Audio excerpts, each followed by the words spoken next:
ඔයාලකට කාදරින් එකතු කරගන්නවා මගේ YouTube channel එකට.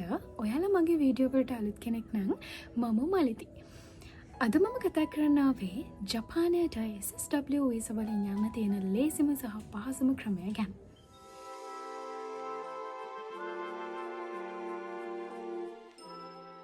ජපානයට යන්න අවශ්‍ය මූලිකම සුදුසුකම තමයි ජපන් භාෂා ප්‍රවීණතා විභාග සමත්වීම. ඉතින් ඔයාලා දන්නවා ජපානය ගැන හොයන කෙනෙක් නම් ඔයාලා දන්නවා මොන මොන එක්සෑම්ද ජපානයට යන්න අපි කරන්න ඕන කියන එක. ඉතින් ඒ අතරින් JFT කියන්නේ SSW එහෙමත් නැත්නම් ජොබ් වීසා වලින් ඔයාලට ජපානයට යන්න තියෙන හොඳම සහ ලේසිම ක්‍රමය. ඒ වගේම JLPT කියලා විභාගිකුත් තියෙනවා. මේ JLPT කියන එක්සෑම් එක JFT විභාගයත් එක්ක බැලුවම ටිකක් සංකීර්ණයි, ටිකක් අමාරුයි. මොකද ඒක ලියන්න තියෙන එක්සෑම් එකක්. හැබැයි JFT කියන එක්සෑම් එක සම්පූර්ණයෙන්ම අපිට කරන්න තියෙන කම්පියුටර් බේසික් එක්සෑම් එකක් විදියට.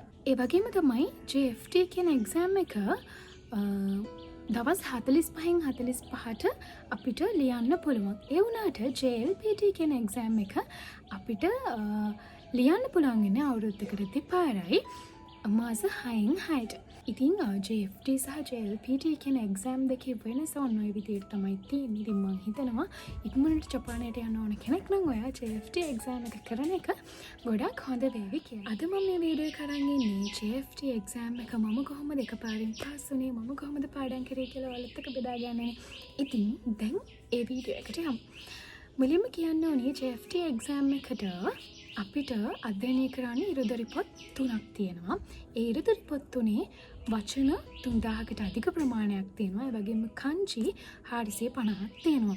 ඉතින් මේ සේරම පාඩම් කරන්න කලින් අපි කරන්න ඕනි පළවෙනි දේ තමයි ජපන් හෝඩි 3 පාඩම් කරගන්න එක. ඉතින් ඒ වෙනුවෙන් මම පාවිච්චි කරපු ට්‍රික් එක මම කියන්නම්.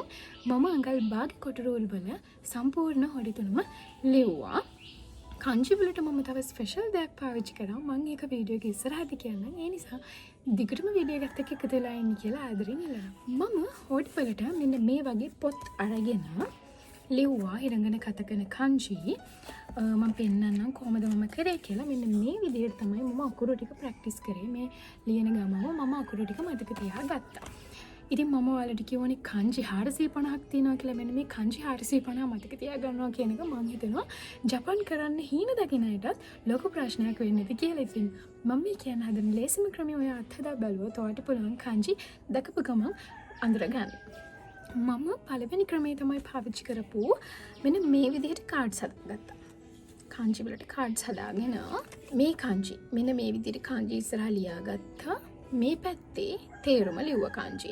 එතකොට අපි kanji ටික ලියාගෙන මුලින්ම අපි තේරුම බලන්න නැතුව kanji දිහා බලාගෙන තේරුම මතක් කරන්න ඕනේ. අපිට තේරුම මතක් වෙනවා නම් අපිට kanji පුළුවන්. අපිට තේරුම මතක් වෙන්නේ නැත්නම් පිටිපස්ස හරවල තේරුම බලලා ඒක ඔලුවට දාගෙන ඒ කාඩ් එක පැත්තකින් තියන්න පුළුවන්. අන්න ඒ විදිහට මම සෙට් හදාගත්තා. හොඳටම පුළුවන් kanji list එක, ටිකක් පුළුවන් kanji list එක, මට පාඩම් කරන්න තියෙන kanji list එක වගේ මම මෙන්න මේ විදිහේ බන්ඩල් හදාගෙන තමයි kanji මුලින්ම පාඩම් කරේ. ඊට පස්සේ මම kanji ලියලා කටපාඩම් කරා. kanji වචන 50ක් විතර ලියලා 100ක් විතර ලියලා එහෙමත් kanji මතක තියාගන්න පුළුවන්. ඒ වගේම තමයි kanjiට අදාළ කතාවක් හදාගන්න පුළුවන්. ඔයාගේ දිනෙදා වැඩ කරනකොට ඔයාට හම්බ වෙන වචන දාලා පුද්ගලයෝ දාලා ඔයාට kanji මතක තියාගන්න අසන කතන්දරයක් හදාගන්නත් පුළුවන්. ඉතින් මෙන්න මේ තුනම පාවිච්චි කළා මම kanji මතක තියාගත්තා. ඔයාලා දන්නවා JFT වලට ආස කෙනෙක් නම් ජපන් යන්න ආස කෙනෙක් නම් ඒ ගැන ඔයා හොයනවා නම් ඔයා දන්නවා JFT එක්සෑම් එකට සම්පූර්ණ වචනයක් තමයි kanji වලින් එන්නේ. ඒ වගේම තමයි අපි kanji ලියලා අතට හුරු කරගන්න ඕන නැහැ. අපි ඇස් දෙකට හුරු කරගත්තම හොඳටම ඇති කියන එක. එහෙනම් මම ඔයාලට කිව්වා ඉරදොරි පොත් 3ක් ගැන. අන්නේ ඉරදොරි පොත් 3 තමයි මම දැන් පෙන්වන්න යන්නේ. මම පාඩම් කරපු විදිහත් ඒ තියෙන්නේ ඉරදොරි book 1. එහෙම නැත්නම් starter book එක. starter book එක මේ විදිහට තියෙන්නේ. හැම පාඩමක්ම අවසානයේ grammar points ටික තියෙනවා මේ පොත් තුනේම. මේක තමයි දෙවෙනි පොත. තුන්වෙනි පොත. ඉතින් ඔන්න ඔය විදිහට තමයි පොත් තුන තියෙන්නේ. මේ පොත් තුනට අදාළ රෙකෝඩින්ග්ස් තියෙනවා. Google එකෙන් අපිට ගන්න පුළුවන්. YouTube එකේ මේ පොත් ස්ටඩි කරගන්න පුළුවන්. ඉතින් self study කරන කෙනෙක් නම් ලේසියෙන්ම YouTube එක හරහා මේ පොත් තුන ස්ටඩි කරන්න පුළුවන්. කිසිම කරදරයක් නැතුව. ඊට පස්සේ මං ඔයාලට මුලින් කිව්වා වචන තියෙනවා 3000කට අධික ප්‍රමාණයක් කියලා. මෙන්න මේ වචන ටික මම පාඩම් කරපු විදිහ ඔයාලට කියන්නම්. මම මුලින්ම මේ පොත් තුනට අදාළව වචන කොටස් කරගත්තා පොත් තුනේ වචන ටික. ඉරදොරි බුක් 1 2 3 කියලා වචන මෙන්න මේ විදිහට ෂෝට් නෝට් කරගත්තා. කේයෝෂි එහෙම නැත්නම් නාම විශේෂණ. ඊට පස්සේ verbs අන්න ඒවත් මෙන්න මේ විදිහට මේ ෂෝට් නෝට් කරගත්තා. ඉතින් මෙන්න මේ ෂෝට් නෝට් වල මම මේ highlight කරලා තියෙන්නේ මම පාඩම් කරපුවා. මේ වගේ highlight කරලා හැම වචනෙම highlight වෙනකොට මට හරි සතුටුයි. මට මේ ඔක්කොම පාඩම් කියන එක. පාඩම් කරලා එක දවසක් පැත්තකින් තියලා හරියන්නේ නැහැ. අපි ඒක හැම වෙලේම නිතරම බලන්න ඕනේ. අස්වලට හුරු කරගන්න ඕනේ. ඒ වගේම නිතරම පාවිච්චි කරන්න ඕනේ. ඔයා grammar ඉගෙන ගන්නකොට grammar වාක්‍ය හදනකොට ඒවට මේ පාඩම් කරපු වචන දාන එක ගොඩක් හොඳයි.